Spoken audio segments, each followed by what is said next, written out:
कामचोर बहू। कांता बहन की दो बहुएं थीं, बड़ी कल्पना और छोटी प्रिया। कल्पना का जैसा नाम वैसा ही काम। सारा दिन कल्पनाओं में रहती, ना कोई काम करती न कोई धाम। अरे कल्पना बहू, जरा अच्छी सी चटनी पीस दे, आज कुछ मजेदार खाने का मन है। पेट में जलन हो जाएगी माँ जी बुढ़ापे में, और वैसे भी मेरा काम करने का वक्त शाम का है, अब प्रिया को ही बोल दो। इतना कहकर कल्पना वहां से चली जाती है।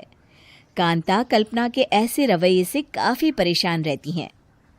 मैं बना देती हूँ माँ चटनी।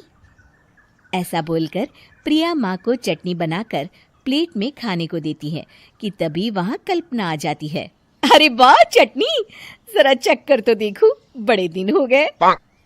अरे नहीं बहू, तू तो रहने ही दे चटनी खाना, पेट में जलन हो जाएगी।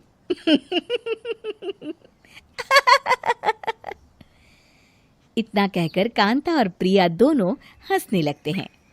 कल्पना सारा दिन या तो मोबाइल में यूट्यूब देखती या फिर सोती रहती। उसका कमरा भी बिखरा। कल्पना का पति अशोक उससे कहता है, अरे कल्पना, जानवर भी उस जगह को साफ कर लेता है जहां वो बैठता है, तुम तो इंसान हो, कैसे इतने गंदे कमरे में रह लेती हो? देखो सारा सामान यहाँ वहां बिखरा पड़ा है। ज्यादा अपनी माँ का बोल ना बोलो। हाँ, कमरा तुम्हारा भी तो है, गंदा लग रहा है तो साफ कर लो। पता नहीं तुम्हारे साथ मैं कैसे जिंदगी बिताऊंगा। इतना कहकर अशोक वहां से चला जाता है। कल्पना बस खाना खाने कमरे से बाहर आती और फिर से कमरे में चली जाती। इससे कांता बहन काफी परेशान रहती।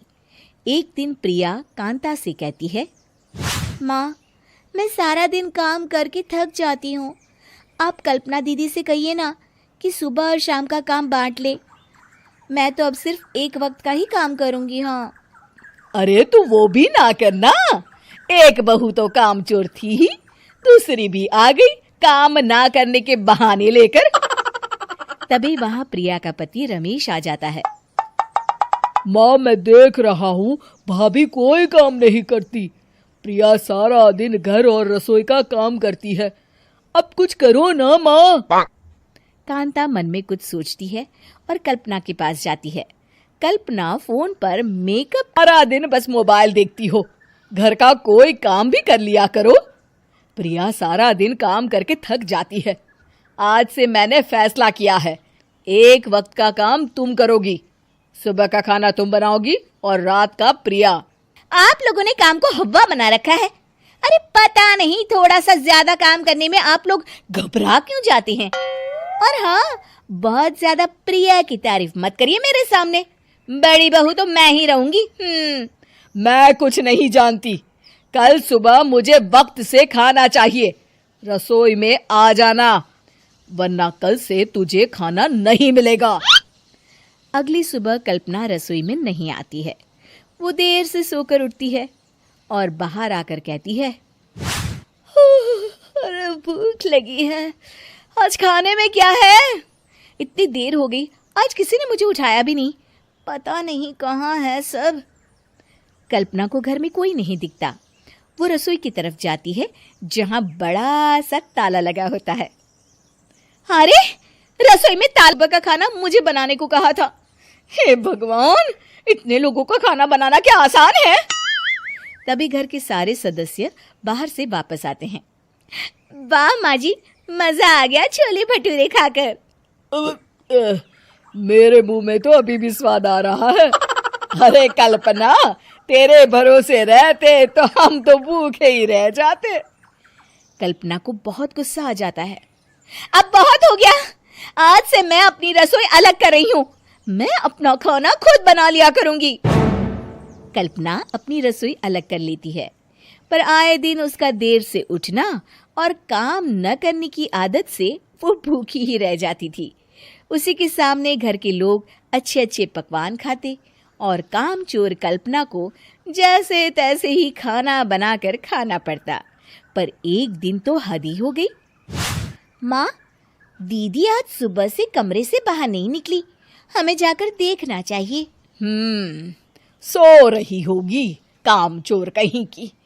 पर तुम कहती हो तो चलो देख लेते हैं उसे। कल्पना कमरे में पेट पकड़कर बैठी होती है। हाय मेरा दर्द, पेट दर्द के मारे मर रही हूं मैं।